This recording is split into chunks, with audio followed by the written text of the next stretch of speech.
Bênçãos de Deus, integridade e fugir de tentações. Com certeza, esses são os tópicos do vídeo de hoje. E o que a gente pode tirar de lição da história de José. Sábado é dia de vídeo novo no canal, então bora lá para mais um estudo. Se você quer aprender sobre a palavra de Deus de um jeito simples e descomplicado, mas sem perder a verdadeira essência do Evangelho, esse canal é para você. Meu nome é Sara e seja muito bem-vindo. Hoje a gente vai continuar estudando a história de José. Lá no capítulo 38, a história de José dá uma pausa e é retomada no capítulo 39 de Gênesis. E é ele que a gente vai estudar hoje. Esse capítulo chama a atenção por duas coisas muito interessantes. A primeira delas é que Deus estava com José e o abençoava. E a segunda é que José viveu uma vida agradável a Deus. E como essas duas coisas coexistem, inclusive na nossa vida hoje. Eu acredito que à medida que nós vivemos uma vida agradável a Deus, que nós buscamos seguir a palavra, que nós somos íntegros, as bênçãos de Deus vão chegando nas nossas vidas. Capítulo 39 do livro de Gênesis, versículos 1 ao 6. José foi levado para o Egito, onde os ismaelitas o venderam a um egípcio chamado Potifar, um oficial que era o capitão da guarda do palácio.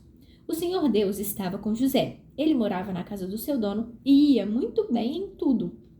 O dono de José viu que o Senhor estava com ele e o abençoava em tudo o que fazia. Assim, José ganhou a simpatia do seu dono, que o pôs como seu ajudante particular.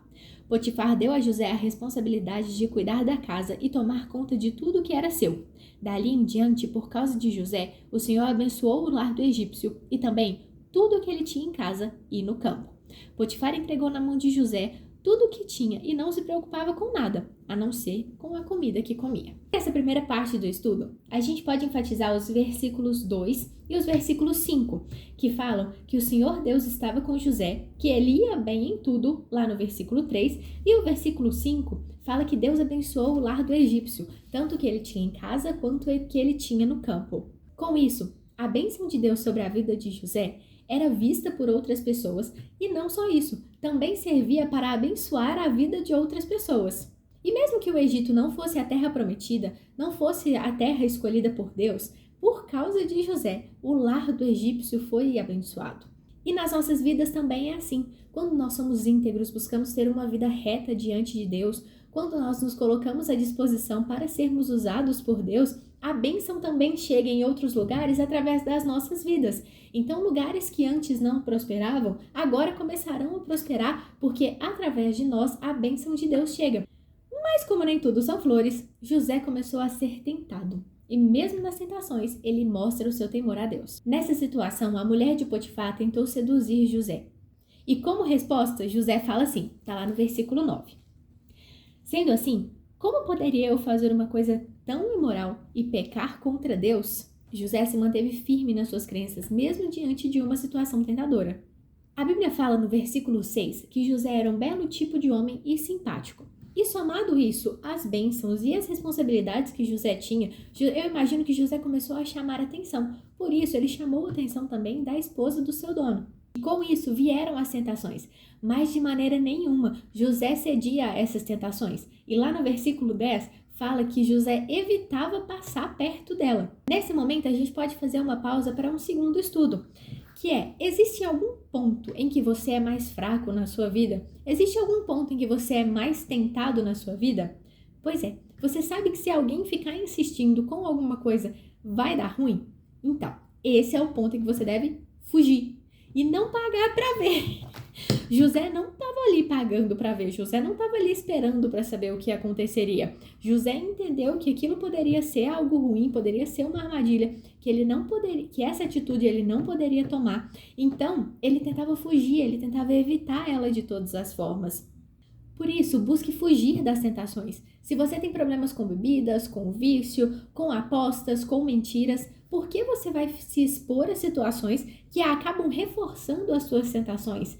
Busque por situações, busque por lugares em que você se afasta desses estímulos, para que você não se sinta tentado, para que você consiga fugir o máximo possível das tentações. No versículo 12 ainda fala que a mulher de Potifar tentou agarrar José e ele saiu correndo. E é assim mesmo na nossa vida. Às vezes, para a gente conseguir manter a nossa integridade em Deus, a gente tem que aprender a falar não e sair correndo. Aconteceu uma situação que você viu que é tentadora para você, que você não vai conseguir resistir, corre. Infelizmente, o desfecho dessa história acaba sendo um pouquinho ruim para José, porque a mulher de Potifar armou para cima de José e José foi enviado para a prisão. Mas, lembra que eu falei que José era abençoado por Deus? Pois é. Olha o que está escrito nos versículos 21, 22 e 23. Mas o Senhor estava com ele e o abençoou, de modo que ele conquistou a simpatia do carcereiro. Este pôs José como encarregado de todos os outros presos, e ele era quem mandava em tudo o que fazia na cadeia.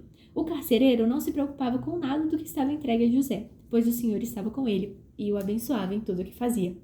Inclusive, esse trecho é muito parecido com a liberdade que Potifar deu para José, com as responsabilidades que Potifar deu para José lá no início do capítulo. E eu vejo isso como muito fruto da integridade de José. Como eu falei lá no início, José buscava viver uma vida agradável a Deus. E acredito que por isso ele era tão abençoado e tinha tanto a presença de Deus na sua vida. E também uma coisa muito interessante é que apesar de José ter sido levado para a prisão, a Bíblia não fala em nenhum momento que José reclamou. Com isso, a gente entende que nem sempre a vida vai ser fácil. Mas se reclamar não resolve, para que eu vou reclamar?